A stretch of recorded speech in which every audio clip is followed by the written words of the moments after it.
지난 주일에는 우리가 내 이웃의 경계표를 옮기지 말라는 말씀을 살펴봤습니다. 경계표를 옮기지 말라는 것은 10계명에 해당 항목으로 분류를 해보면 제8계명 도둑질하지 말라는 계명에 해당한다고 할 수가 있습니다. 그 도둑질하지 말라는 계명을 좀 구체적인 상황을 가지고 해설했다, 이렇게 말할 수 있을 것 같아요. 오늘 본문의 말씀은 10계명 중에 9번째 계명인 내 이웃에 대하여 거짓 증거하지 말라는 계명에 해당하는 말씀입니다. 오늘 본문을 간단히 풀어서 설명하면 이렇습니다.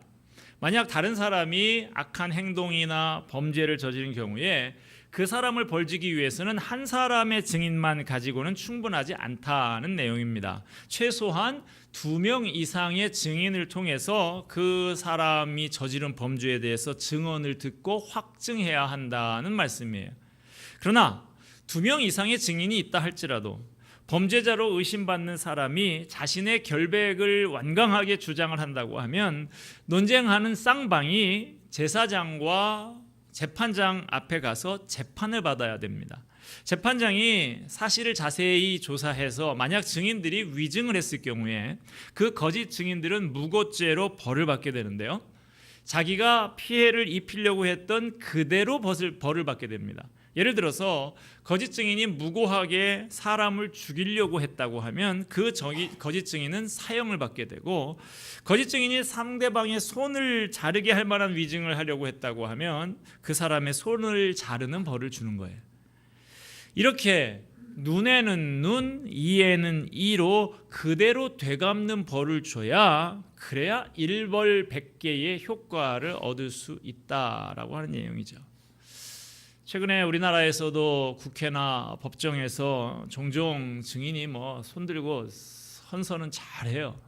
그런데 위증한 것이 얼마 뒤에 얼마 가지 않아서 밝혀지고는 하는데요, 대부분 솜방망이 처벌을 받는다고 그러죠. 벌금 얼마 받거나 집행유예 정도 받거나 이렇게 끝납니다. 아마 오늘 본문에 나오는 그대로 강력하게 위증죄를 처벌한다고 하면 두려워서 감히 위증할 수가 없겠죠. 여기서 눈에는 눈, 이에는 이라고 하는 말씀에 대해서 잠깐 좀 생각해 보고 가야겠습니다. 이 말씀을 잘못 이해하게 되면 상대방이 내 눈 다치게 하면 나도 상대방의 눈을 다치게 할 권리가 있다라는 말씀처럼 보입니다. 그러나 이 말씀은 그런 게 아니에요. 우리가 살면서 늘 경험하다시피 상대방이 나에게 잘못을 저질렀는데 내가 그 사람보다 훨씬 더 힘이 세다. 그러면 눈에는 눈으로 끝나는 게 아니라 상대방한테 10배, 100배, 1000배의 보복을 가하는 것이 일반적입니다. 상대방이 나를 주먹으로 한 대 때렸으면 야구방망이를 들고 가서 100대를 때려주는 것이죠. 몇 년 전에 모 대그룹의 회장이 자기 아들이 나가서 맞고 왔다고 제가 방금 말한 식으로 했지 않습니까? 조폭들 동원해가지고 잡아다가 무릎 꿇리고 야구방망이 들고 막 패고, 제 초등학교 선배님인데 참 기가 찬 이야기입니다만은 여러분도 그만한 힘이 있었다라고 한번 가정을 해봅시다. 어떻게 하셨을까요? 한 대 맞았으면 가만히 있었을까요? 상대방이 나에게 1000원어치 손해를 끼쳤으면 나는 100만원어치쯤은 되갚아주고 싶은 것이 사람의 심리 아닙니까? 눈에는 눈, 이에는 이라고 하는 규정은 그런 식으로 몇 배로 되갚는 보복을 하지 말라는 말씀인 것이죠. 상대방이 너에게 1000원어치 잘못했으면 너도 1000원어치 이상은 되갚으면 안 된다 하는 것입니다. 보복의 악순환이 일어나지 못하도록 제도적으로 막으면서도 이웃의 몸, 이웃의 재산, 그것은 곧 내 몸, 내 재산과 같은 것이다, 그렇게 존중하면서 조심스럽게 대하도록 하는 규정인 것이죠. 오늘 본문 말씀을 통해서 우리는 하나님의 백성들을 향한 하나님의 마음을 배울 수가 있습니다. 하나님의 백성들 사이에서 거짓말을 없애고 백성들이 하나님을 두려워하며 서로를 믿을 수 있는, 신뢰하는 거룩한 사회를 만들어 가도록 이 말씀을 주셨습니다. 그러나 인간이 얼마나 악한지요. 억울한 사람이 없도록 2명 이상의 증인이 없으면 처벌하지 말라는 이 하나님의 말씀을 이스라엘 백성들이 역으로 이용을 했어요. 이걸 바꾸면 2명 이상의 증인만 확보하면 누구든지 처벌할 수 있다, 이렇게 되는 것이죠. 이스라엘 역사 속에서 대표적인 위증 사건이 열왕기상 21장에 나옵니다.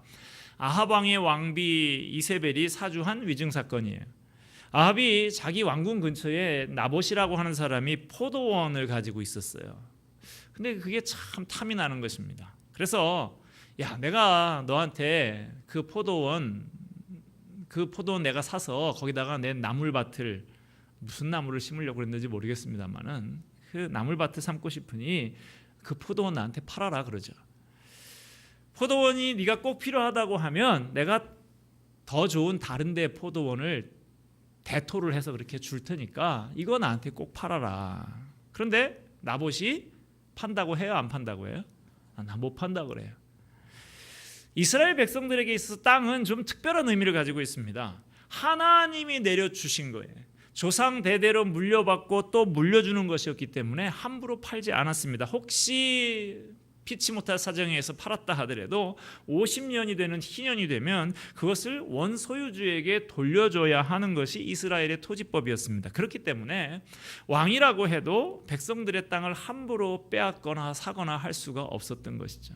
왕도 이 법을 잘 알고 있었기 때문에 어쩌지 못하고 끙끙거리면서 밥도 먹지 않고 누워 있었던 것입니다. 그 모습을 왕비 이세벨이 와서 봐요. 이 한심한 양반아, 그건 제가 갖다 붙인 말입니다. 당신이 지금 왕이 돼가지고 그까지 포도원 그거 하나 뺏지 못해서 그렇게 잠 못 자고 밥 안 먹고 그러고 있냐고. 나한테 맡기고 잠 잘 자고 밥 맛있게 드시라고. 그리고 아합 왕의 이름으로 해서 나봇이 살고 있는 성읍의 지도자급 인사들에게 편지를 씁니다. 나봇을 긴급 체포해라. 그 다음에 돈으로 매수한 불량배 2사람을 시켜서 위증을 하게 합니다. 나봇이 하나님을 저주했다, 왕을 저주했다. 이 당시는 신정국가인데 하나님을 저주했다 그러면 이제 돌 맞아 죽는 것이죠. 결국에 나봇이 그 위증자들에 의해서 누명을 쓰고 억울하게 죽임을 당하게 됩니다. 돌에 맞아서 죽은 나봇의 시신이 성 밖에다가 내동댕이 쳐졌고 개들이 와서 그 피를 핥았다 그랬어요. 겉으로는 합법적인 처형이었습니다. 이 사실을 이세벨이 아합 왕한테 알리니까 아합 왕이 기다렸던 듯이 그 포도원을 차지를 합니다.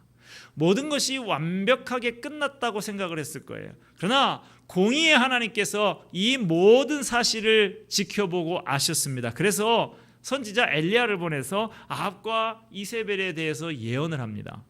여호와의 말씀이 내가 죽이고 또 빼앗았느냐라고 하셨다 하고, 또 그에게 이르기를 여호와의 말씀이 개들이 나봇의 피를 핥은 곳에서 개들이 내 피 곧 내 몸의 피도 핥으리라 하셨다 하라. 나중에 아합이 아람과의 전쟁에서 전사를 합니다. 그때 아합이 자기 죽을까봐 두려워서 왕복을 벗어버리고 그 일반 병사의 갑옷으로 위장을 하고 나가죠. 그런데 우연히 적국의 병사가 그냥 쐈는데 그게 딱 그 위장한 아합의 가슴에 가서 심장을 꿰뚫고 관통을 한 것이죠. 그래서 죽고 맙니다. 아합의 시신이 그 전투가 벌어지던 이스라엘 골짜기에 던져졌고 예언의 말씀 그대로 아합의 피를 개가 와서 핥는 그런 일이 벌어졌습니다. 이런 일을 왕비 이세벨도 동일하게 당하게 되는데요. 열왕기하 9장에 보면 아합의 집안을 몰락시킨 예후가 등장을 합니다. 예후가 이스라엘 성에 도착을 했을 때 이세벨이 화장을 하고 있었어요. 여러분, 화장하시는 거 좋지만 아무 때나 그러고 있으면 안 됩니다. 예후가 자기 사환을 지켜서 악한 여인 이세벨을 창밖에다 내던지라고 합니다. 이세벨이 산채로 창밖에 던져져서 죽었습니다. 그 시체를 개들이 와서 뜯어먹는 처참한 말로를 맞이하게 됩니다. 아합 왕이나 이세벨 2사람 모두 다 거짓 증인을 통해서 나봇에게 입혔던 피해를 자기들도 고스란히 똑같이 받게 되는 것이죠. 이게 오늘 나오는 신명기의 말씀, 위증자에게 위증을 이 열왕기로 적용하면 위증을 교사한 자에게 동일하게 똑같이 징벌하라 하는 것이 그대로 이루어지고 있는 것이죠. 자, 또 하나의 위증 사건, 큰 위증 사건이 성경에 나오죠. 마태복음 27장 59절입니다. 대제사장들과 온 공회가 예수를 죽이려고 그를 칠 거짓 증거를 찾으매. 여기나 등장하는 이 대제사장과 공회, 이 사람들 위증하는 사람들을 가려내는 재판장 역할을 해야 되는 사람인데요, 오히려 그들이 앞장서서 거짓 증인을 찾았다는 것이죠. 무엇 때문에요? 예수님 죽이기 위해서 죄 없는 예수님을 모함하는 거짓 증인을 세우려고. 나중에 기어이 거짓 증인들이 나타납니다. 누가복음 23장 1, 2절 말씀입니다. 무리가 다 일어나 예수를 빌라도에게 끌고 가서 고발하여 이르되 우리가 이 사람을 보매 우리 백성을 미혹하고 가이사에게 세금 바치는 것을 금하며 자칭 왕 그리스도라 하더이다 하니. 이거 분명히 위증이죠. 세금 문제에 관해서 예수님에게 질문했을 때 예수님께서 뭐라고 하십니까? 가이사의 것은 가이사에게, 하나님의 것은 하나님에게 바치라고 하셨죠. 마태복음 27장 24절 25절입니다. 빌라도가 아무 성과도 없이 도리어 밀란이 나려는 것을 보고 물을 가져다가 무리 앞에서 손을 씻으며 이르되 이 사람의 피에 대하여 나는 무죄하니 너희가 당하라. 백성이 다 대답하여 이르되 그 피를 우리와 우리 자손에게 돌릴지어다 하거늘. 이 백성들이, 우매한 백성들이 참 무시무시한 말을, 자기들이 지금 무슨 소리를 하고 있는지 모르는 무시무시한 말을 하고 말았습니다. 아무 죄가 없는 예수님을 위증을 통해서 십자가에 못 박아 죽이면서 그 핏값을 우리와 우리 자손에게 대대로 돌려라. 스스로 하나님의 진노를 자취하고 있는 것이죠. 오늘 말씀은 소극적인 면에서 하지 말아야 하는 것들, 그 측면에서도 우리가 적용해 봐야 되고요, 적극적인 면에서 해야 하는 것도 아울러서 적용을 해봐야 됩니다. 먼저 소극적인 면에서 거짓말하지 말아야 하는 것이죠. 거짓 입술은 여호와께 미움을 받는다. 잠언 12장 22절에서 이렇게 말씀합니다. 하나님께서는 성경 전체를 통해서 거짓을 버리고 진실을 말하는 것을 얼마나 강조하시는지 몰라요. 성경은 말합니다. 마귀는 거짓의 아비요 우리 주님은 길이요 진리요 생명이시라고. 하지만 우리는 뭐 자그마한 거짓말 정도는 대수롭지 않게 가볍게 생각하는 경향들이 있어요. 이 정도 거짓말도 안 하고 세상을 어떻게 살아? 세상 사람들 다 그렇게 적당히 속이면서 사는데 나 혼자서 독야 청청 정직해봐야 뭐가 달라지나? 나만 손해지. 이런 생각을 가지고 적당히 거짓말하고 적당히 타협하면서 이익을 얻고 삽니다. 한 대학생 4명이서 자동차를 타고 학교를 같이 가다가 중간에 좀 놀다가 수업에 지각을 하고 말았어요. 교수님이 학생들에게 너희들 왜 지각했냐? 그러고 사유를 물으니까 한 학생이 교수님 저희가 차를 같이 타고 오는데요, 오다가 타이어가 펑크가 난 거 아닙니까? 그래서 견인차를 부르고 보험회사 부르고 가서 고치고 하다 보니까 늦을 수밖에 없었습니다. 대답을 들은 교수님이 타이어에 펑크가 나서 지각했다니 뭐라고 하겠냐, 가서 앉아라. 학생들이 안도의 한숨을 쉬면서 자리에 앉으려고 하는 순간 교수님이 말을 합니다. 늦었지만 퀴즈는 봐야겠지? 4사람 따로따로 앉아라. 그래서 문제를, 즉석의 구두 시험을 냅니다. 퀴즈를 내겠다. 자네들이 타고 온 자동차에 어느 쪽 타이어가 펑크 났는지 써라. 결과는 여러분이 상상하시기 바랍니다. 우리가 거짓말을 할 때 이 정도는 남한테 피해 끼치는 거 아니니까 그만이지라고 생각을 할 때가 많습니다. 그러나 우리는 예수님을 믿고 새 사람이 됐습니다. 보라, 새 것이 되었도다. 어두운 데 나와서 생명의 길로 인도함을 받은 하나님의 백성들입니다. 그러므로 이제는 더 이상 거짓의 아비인 마귀의 모습을 닮아가는 것이 아니라 우리를 창조하시고 우리를 구원하신 주님의 모습을 닮아야 되겠죠. 길이요 진리요 생명이신 주님을 따라서 거짓을 버리고 진실하게 살아야 하겠습니다. 성경은 거짓말에 대해서 엄중한 경고를 하고 있습니다. 요한계시록 22장 15절 말씀 보면요, 개들과 술객들과 행음자들과 살인자들과 우상 숭배자들과 및 거짓말을 좋아하며 지어내는 자마다 성 밖에 있으리라. 여기 이 성이라고 하는 것은, 요한계시록 22장쯤에 나오는 성이라고 하는 것은 천국을 말합니다. 천국을 거룩한 성 예루살렘이라고 그렇게 표현을 하는데, 거짓말하는 사람은 살인하는 자, 우상 숭배하는 자들과 함께 이 성 밖으로, 천국 밖으로 쫓겨나서 다시 들어오지 못하게 될 것이다. 엄중하게 경고하고 있습니다. 잠언 25장 18절 보면 그 이웃을 쳐서 거짓 증거하는 사람은 방망이요 칼이요 뾰족한 살이니라. 이웃에게 거짓 증거하는 사람, 이웃을 방망이를 들고 패는 것이나 칼로 찌르는 것이나 화살로 쏘는 것하고 똑같은 것이다 라고 말씀하고 있습니다. 거짓 맹세를 좋아하지 말라. 이 모든 일은 내가 미워하는 것이니라. 스가랴 8장 17절 말씀입니다. 하나님이 거짓말 미워하신다고 하십니다. 하나님의 자녀된 우리는 하나님이 미워하는 것을 함께 미워해야 되겠죠. 하나님이 고치라는 것은 고쳐야 되겠죠. 하나님이 뿌리 뽑아라 하시는 것은 힘을 다해서 뽑아야 합니다.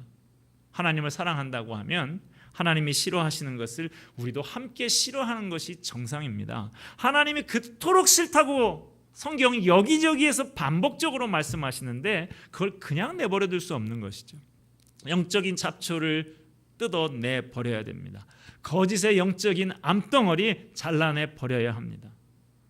때로는 정직한 것 때문에 조금 좀 손해를 볼 수도 있어요. 그래도 정직하게 진실을 말해야 됩니다. 지나친 과장? 이것도 거짓말일 수 있으니까 조심해야 될 줄로 압니다. 미국에서 한 목사님이 길을 가다가 아이들이 한 상당히 많이 10대 명이 웅성웅성 모였는데 가운데 강아지가 한 마리 놓고 웅성웅성 무슨 얘기를 하고 있더래요. 그래서 도대체 너희들 무슨 얘기를 하냐 봤더니 아이들이 지금 이 강아지, 예쁜 강아지를 누가 가질 것인가 하는데 내기를 합니다. 누가 최고의 멋진 거짓말을 하는가 봐서 걔한테 이 상으로 이 강아지를 주기로 했어요. 그래가지고 이 목사님이 참 한심하지 않습니까? 이 어린애들이. 그러니까 야, 나는 너희들 말할 때 거짓말이라고는 생각도 해본 적이 없다. 그랬더니 애들이 목사님이 이 강아지 가져가세요.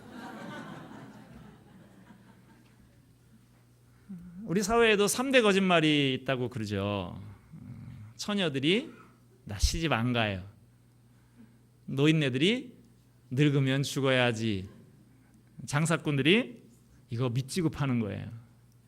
여러분, 이거 뭐 크게 뭐 이게 그렇게 뭐 잘못인가 생각하고 습관적으로 그렇게 넘어갈 수 있습니다만은 거짓말 하나님이 미워하시는 것입니다. 거짓말하지 않도록 각별히 조심하시기 바랍니다.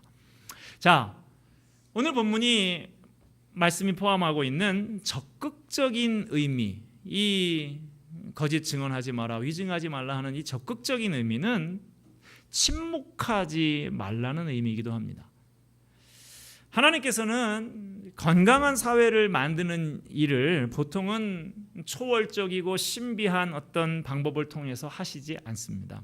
그런 일은 하나님의 백성인 우리가 내가 발을 디디고 사는 사회에서 임무를 다하는 것을 통해서 이루어 가도록 하시죠. 우리가 몸담고 있는 곳에서 파수꾼의 역할을 하는 것을 통해서 공의가 시행되는 나라, 그런 사회 공동체를 만들도록 하시는 것입니다.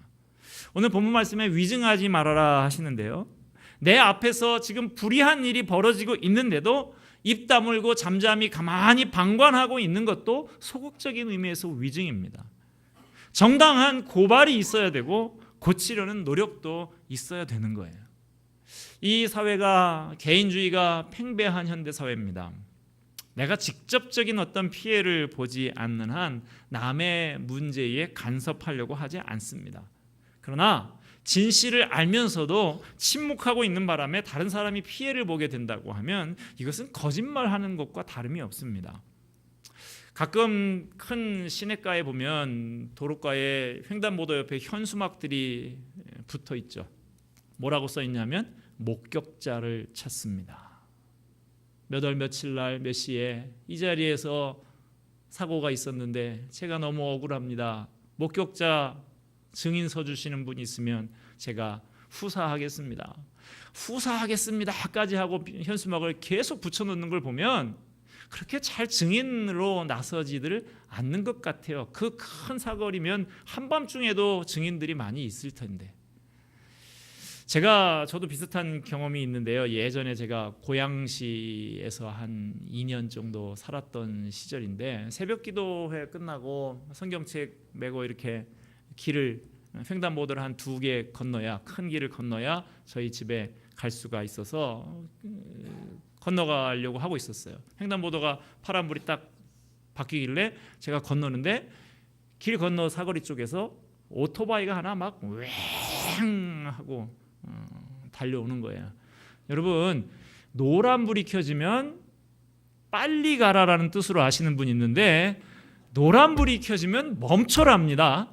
빨간불만 멈춰라가 아니고요. 빨간불을 보고 멈추시는 게 아니고 노란불이 켜졌을 때 멈추라는 거예요. 이거 어떤 분한테 제가 물어보니까 노란불이 켜지면 뭐예요? 그랬더니 빨리 가라. 그러면 안 되는 거예요.